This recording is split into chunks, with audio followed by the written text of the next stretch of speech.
qual é o autor e qual doutrina está por trás de todo o edifício modernista.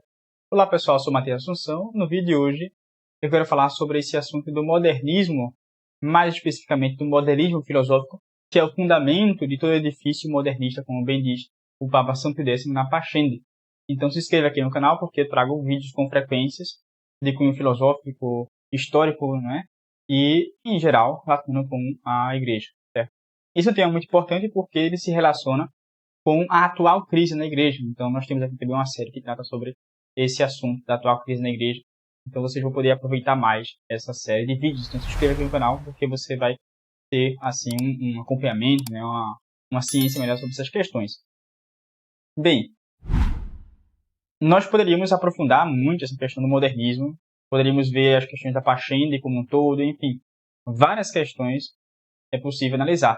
Mas eu quero me deter apenas em um ponto, porque eu já cheguei a gravar um vídeo sobre esse assunto, mas o vídeo ficou demasiado longo, deu 50 minutos de vídeo.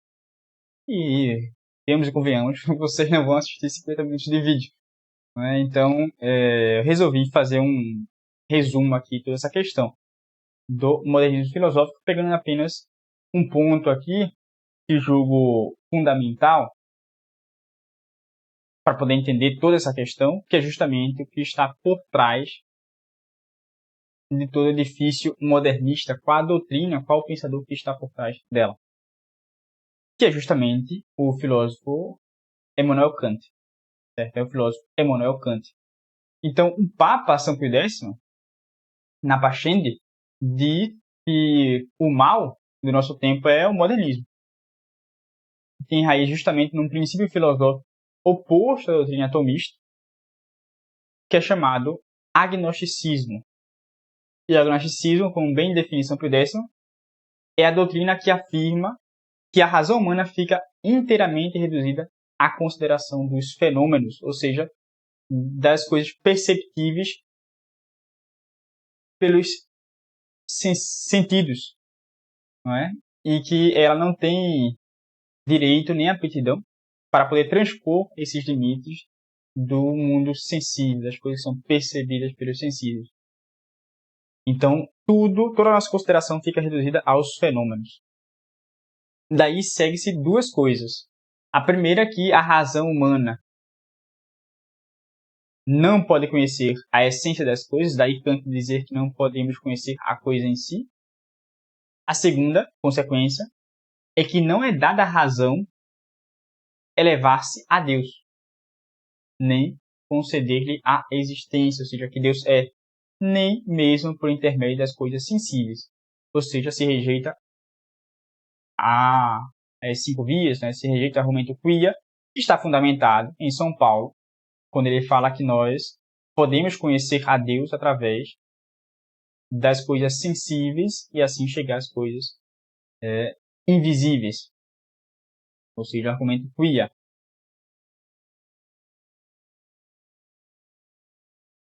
Desse modo, nem o mundo real, tampouco Deus, podem ser objeto direto da ciência. E com relação à história, não pode servir de assunto histórico de igual modo. Ou seja, os motivos de credibilidade da revelação, os motivos de credibilidade da revelação externa são rejeitados. E chamam-no de sistema ridículo. E São Pio X nota algo muito importante, que já não abalava esses pensadores imbuídos do pensamento kantiano, já não abalava esses pensadores as condenações da igreja. Então o que nós temos aí é que a relação de sujeito e objeto, tendo como polo de maior peso o objeto, ela é invertida. Agora o sujeito é o centro de tudo. Daí se segue duas características que foram apontadas por Habermas no seu discurso filosófico da modernidade, que constituem essas duas características a ruptura com a tradição, a ruptura da modernidade com a tradição. A primeira característica é a inovação, que é um templo de novidade. A segunda é a exigência de uma justificação. Ou seja, o critério de juízo das coisas é a própria razão e ela busca justificar-se a si mesma. Então, Kant ele vai colocar a razão como juíza e réu no tribunal. Então, é algo, uma anomalia, não é? Isso no meio jurídico não pode acontecer. Bem, agora, como havia falado, toda essa questão ela é fundamentada justamente no agnosticismo, como já havia referido.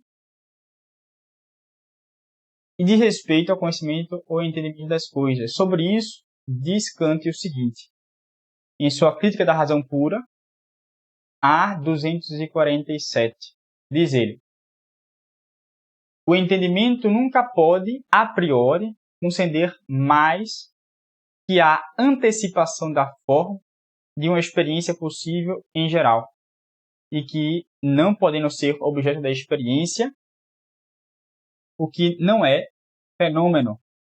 O entendimento nunca pode ultrapassar os limites da sensibilidade, no interior dos quais unicamente nos podem ser dados objetos. Então, o nosso entendimento, ele deixa muito claro, nunca poderia ultrapassar o limite da sensibilidade. Então, é uma coisa um tanto curiosa, né? Porque Kant ele vai compreender que a razão ela está como que encerrada nesse jogo mesmo, que é da própria natureza dela. Ela tem essa limitação e vive nesse dilema, certo? Que é impossível a ela escapar disso. Então ele vai postular algumas coisas, algumas saídas, não é?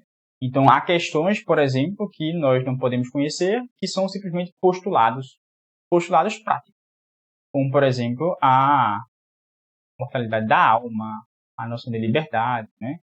E outras coisas. Bem, o que nós podemos ver aqui é que, de fato, há uma tese antimetafísica, uma reorientação da relação entre sujeito e objeto a partir de Descartes. Nós vamos ver uma primazia justamente do primeiro, primazia do sujeito. É totalmente oposta à metafísica kantiana, oposto ao que a tradição havia construído. Quando eu falo tradição aqui, eu me refiro, evidentemente, à tradição aristotélico-tomista, que tem também seu viés platônico, seu cunho platônico, claro. O princípio de inteligibilidade já não é levado mais em conta porque Descartes havia colocado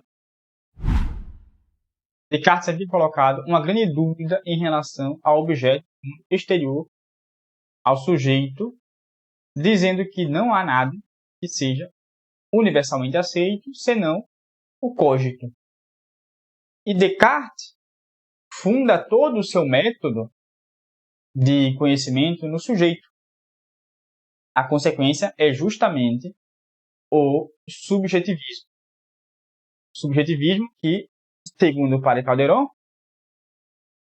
é o princípio doutrinal segundo o qual qualquer conhecimento depende indiscernivelmente do sujeito cognoscente. O subjetivismo é a doutrina segundo a qual qualquer conhecimento depende indiscernivelmente do sujeito cognoscente. Ele exprime o pensamento moderno na ordem especulativa. E sua contraparte na ordem prática é justamente o liberalismo, que nós estamos estudando, que é a doutrina segundo a qual ou o homem não se orienta essencialmente a Deus, ou se orienta apenas acidentalmente. Porque tudo depende do sujeito cognoscente, do seu conhecimento, de sua visão. Em geral, são os argumentos que nós vemos hoje em dia, quando discutimos com alguém sobre há uma moralidade objetiva, há coisas que são objetivas, há a verdade. Quando nós discutimos com essas pessoas, com várias pessoas sobre esse assunto, e elas não conseguem entender muito bem esse debate, e ficam falando, não, é questão de perspectiva, depende do seu modo, você é muito radical, não é? Essas pessoas, no fim das contas, estão sendo influenciadas por esses autores. Pelos autores idealistas, no caso aqui mais especificamente, Immanuel Kant.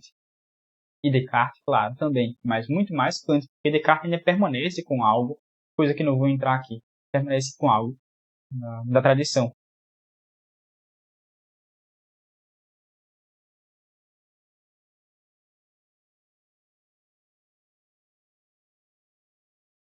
Então, a consequência é que, para o pensamento subjetivista, segundo diz Mário Ferreira dos Santos,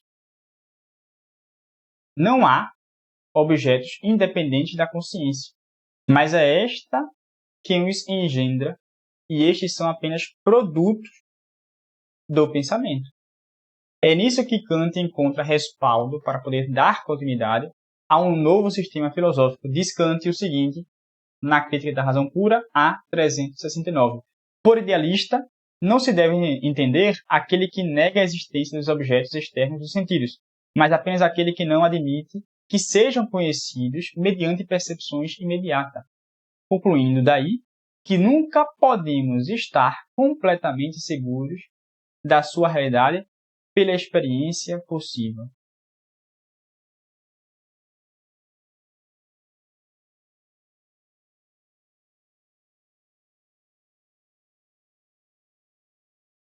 Então nós vemos aqui em Kant, não é? Essa problemática muito séria, esse problema muito sério. Não vou mais aprofundar aqui essa questão, não é? Apenas quero pontuar que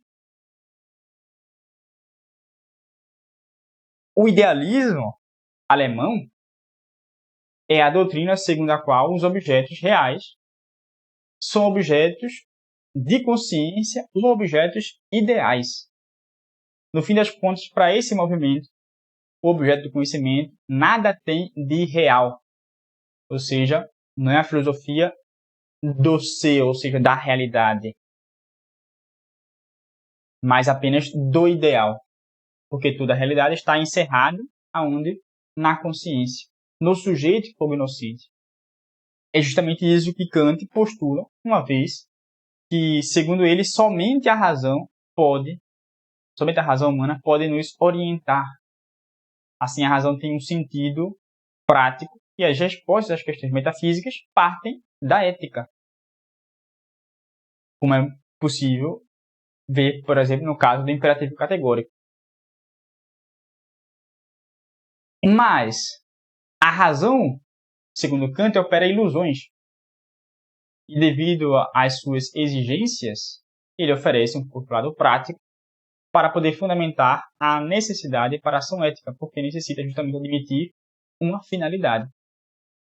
Então ele admite um incondicionado. É assim que, segundo Kant, a razão postula a existência de Deus, da imortalidade da alma e da liberdade, como já havia referido. Essas são nada mais que exigências da razão prática. Essas são exigências práticas da nossa razão. São necessidades que nós temos. Nós necessitamos da divindade. Nós necessitamos que a alma seja imortal. Nós necessitamos que tenhamos liberdade. São simplesmente conceitos para a nossa orientação no mundo.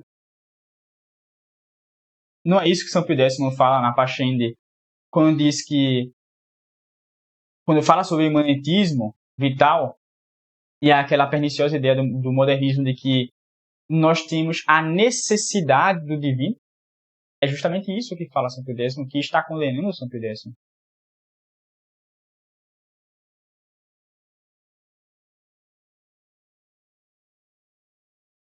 Então, assim, o uso prático da razão determina o objeto da vontade, objeto esse que é um ideal meramente prático, segundo Kant. Se só conhecemos as coisas dadas para nós e o objeto é a unidade das representações do eu, então a subjetividade passa a ser o princípio, vejam só, da objetividade. É por isso que já não conhecemos as coisas como elas são, diz Kant. mas apenas como elas nos aparecem. Não conhecemos a coisa em si. Logo, o conhecimento fica limitado a consciência, ao eu e suas representações. Ele projeta algo para a sua ação prática. Bom, isso tudo é inversão completa do que afirmava a tradição aristotélica tomista, do que afirmava a tradição filosófica e teológica da Igreja, de que conhecer é nada mais que a conformidade da inteligência à coisa. E isso vai ser justamente o fundamento do edifício de todo o modernismo, porque o fundamento, como bem disse Ampulho Décio, é o edifício filosófico. Ele que é a base para o modernismo, o modernista apologeta, o modernista crítico, o modernista historiador e tudo mais.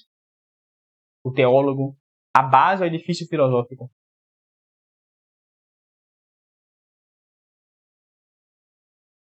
No fim das contas, Kant cai num erro ao apresentar as formas a priori como a única solução possível ao problema do conhecimento. Isso é justamente negligenciar a função abstrativa do espírito que já Aristóteles e Santo Tomás havia demonstrado, em virtude da qual o homem está apto a aprender justamente por meio da abstração. Abstraere, não é? Tomar de. Conhecer as coisas naquilo que é sensível, conhecer o essencial a partir daquilo que é sensível, não é?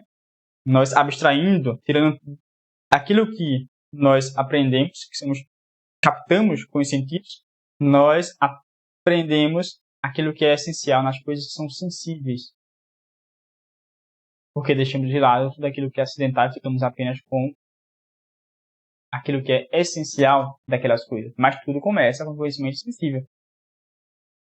Bem, não vou aprofundar essa questão aqui, em outro momento eu talvez faça um vídeo sobre esse assunto. Mas aprendemos tudo isso no sensível, no próprio sensível. Aprendemos realidades não sensíveis, como a substância, a noção de substância, de forma, de essência, etc. Bom, daria para avançar muito mais nesse assunto, mas quero concluir, porque já estamos com um vídeo um pouco longo. Longo foi demais, achei que ia dar menos. Mas, sem dúvida, para entender de maneira ampla e de maneira profunda as consequências do agnosticismo na doutrina católica, é muito mais proveitoso, claro, ler a encíclica Pascendi, uma vez que é o próprio magistério da Igreja quem fala.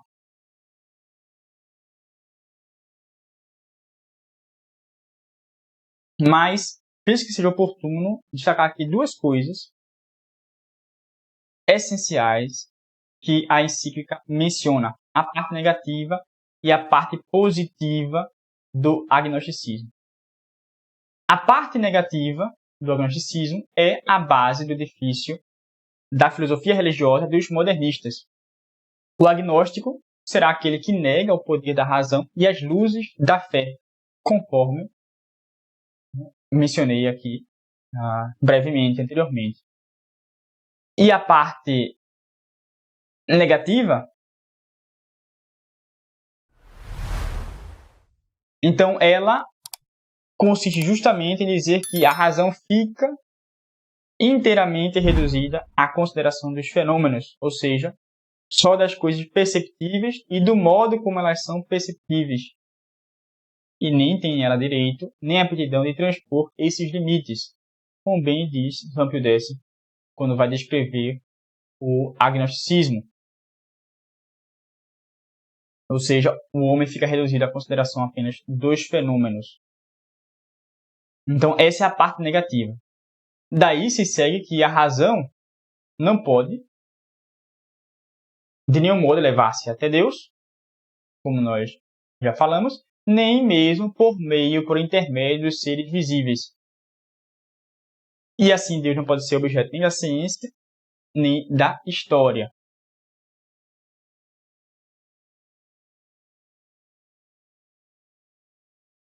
E diz São Pio X, postas estas premissas, todos percebem com clareza qual não deve ser a sorte da teologia natural, ou seja, da teologia filosófica, dos motivos de credibilidade da revelação externa. Este agnosticismo, na doutrina dos modernistas, constitui justamente a parte negativa. Contudo, a parte positiva, que fiz referência aqui há pouco, que é justamente a parte da imanência vital. Encontra-se na imanência vital toda a sua parte positiva, que consiste justamente no movimento espontâneo que o ser vivo produz por si mesmo, isso que é a imanência vital, por seus próprios recursos, e que tem um término imediato em si mesmo. É isso que dizem os modernistas quando eu falo que a tradição da igreja é viva. Ou seja, que a doutrina muda. Porque é tudo muito espontâneo. Produz por si mesmo um movimento espontâneo e, por ser uma imanência vital, ela anima as coisas de tal modo que as coisas vão se adaptando. Então a doutrina muda. Sobre isso fala São Pio X na Pascendi.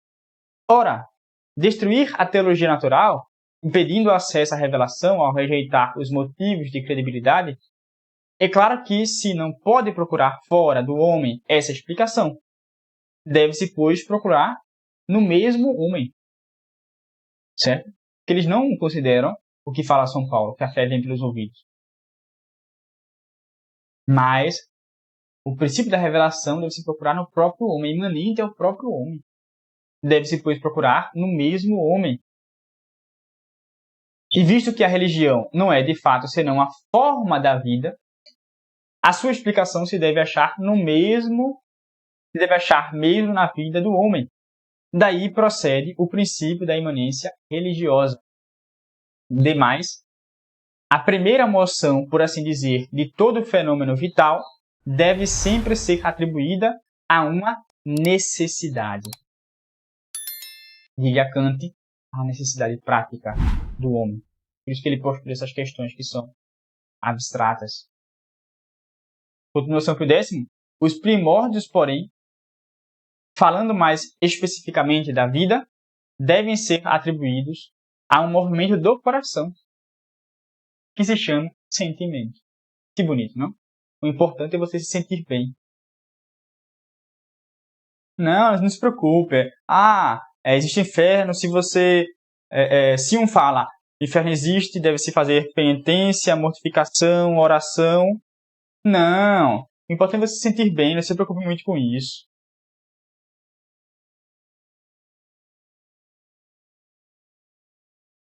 Não se preocupe muito com isso.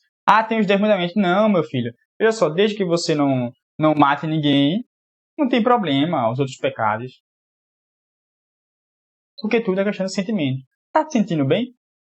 Tá bem? Tá tudo certo.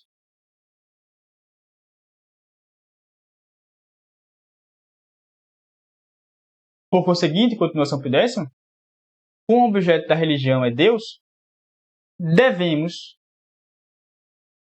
concluir que a fé, princípio e base de toda a religião, se deve fundar em um sentimento nascido, olhem que beleza, da necessidade da divindade. É justamente a doutrina kantiana que São Pio X está condenando aqui na Pascendi, que os modernistas assumiram para si. Já na época de São Pio X, isso já estava dentro da igreja. Então, os modernistas possuem clara influência dos autores do idealismo alemão, uma vez que, como mencionamos, para os idealistas, o objeto do conhecimento nada tem de real, mas apenas de ideal, porque toda a realidade está encerrada justamente na consciência. Além disso, há o postulado kantiano de que somente a razão humana pode nos orientar no sentido prático e as respostas às questões metafísicas partem justamente da ética, como havia dito.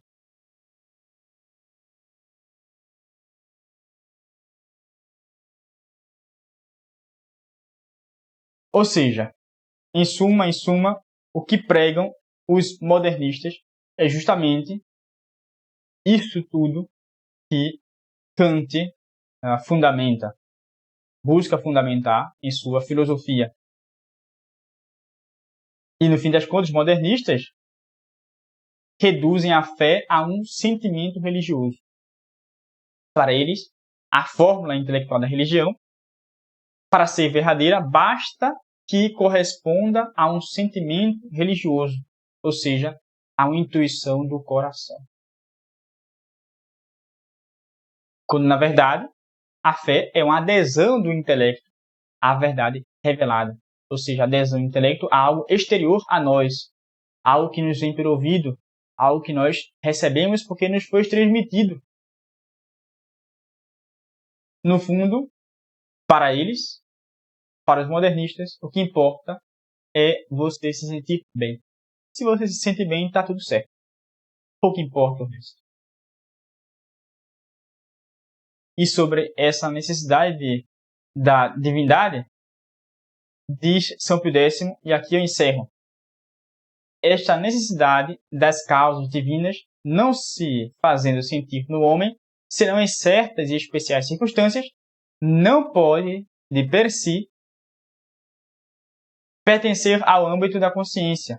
Oculta-se, porém, primeiro abaixo da consciência, ou como dizem, com vocábulo tirado da filosofia moderna, na subconsciência, onde a sua raiz fica também oculta e incompreensível. Se alguém, contudo, lhes perguntar de que modo essa necessidade da divindade que o homem sente em si mesmo torna-se religião, será esta a resposta dos modernistas.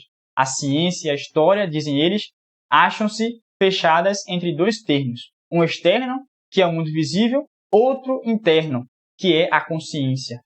Chegados a um ou outro destes termos, não se pode ir mais adiante. Além destes dois limites, acha-se o incognoscível. Além da ciência e da história, acha-se o incognoscível.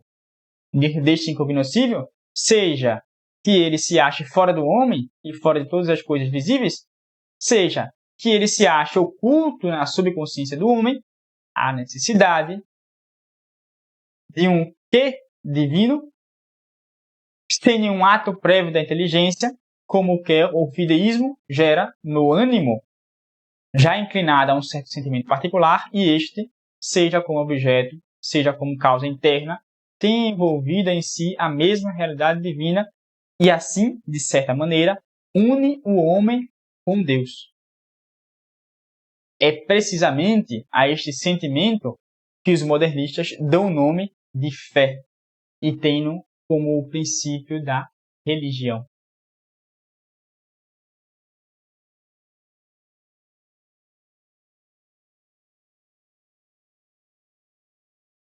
Por fim, São Pio X vai alertar os bispos e a todos os fiéis, mas principalmente aos bispos, sobre essa questão, dizendo: pois nesse mesmo sentimento eles não encontram unicamente a fé, mas com a fé e na mesma fé, do modo como a entendem, sustentam que também se acha a revelação, e que é o que mais se pode exigir para a revelação. E que é o que mais se pode exigir da revelação, para a revelação. Já não será talvez revelação, ou pelo menos princípio de revelação, aquele sentimento religioso que se manifesta na consciência? Ou também o mesmo Deus se manifesta-se às almas, embora um tanto confusamente, no mesmo sentimento religioso. Assim, sendo Deus ao mesmo tempo objeto e causa da fé, essa revelação é de Deus como objeto e também provém de Deus como causa. Isto é, tem a Deus ao mesmo tempo como revelante e revelado. Segue-se daí, veneráveis irmãos, diz São Pio X, a absurda afirmação dos modernistas, segundo a qual toda a religião, segue-se tudo isso que nós vimos, especialmente essa parte final do discurso de São Pio X, que toda a religião, sob diversos aspectos, é igualmente natural e sobrenatural. É a velha confusão entre a ordem natural e a ordem sobrenatural que os modernistas não conseguem compreender, pois acham que o homem nasce já com o divino, né? O homem nasce com o divino em si. É um pensamento tanto gnóstico, né? O homem nasce com o divino em si. Então temos aí um resquício, né? Alguma noção assim um tanto confusa daquela ideia do Concílio Vaticano II e semina verbi com V maiúsculo, as sementes do verbo. E daí vem todo aquele pensamento errôneo de que não precisa então um batismo porque o homem já nasce com a semente do verbo. O homem nasce com essa semente do verbo. Então não precisa de batismo, não precisa de missões. Acabemos com tudo isso.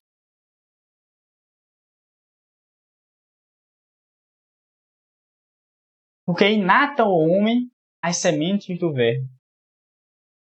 Vejam que pensamento perverso. Justamente o que o próprio Concílio Vaticano II defende. Bem, enfim, daríamos para aprofundar essa questão, mas não vou aqui ter mais esse assunto. Espero que vocês tenham gostado. Se gostaram, comente aí abaixo, porque eu fico contente, fico feliz de dar aqui conteúdos que importam, certo? Nos vemos no próximo vídeo. Se inscreva no canal, que assim você me ajuda. Tchau, tchau.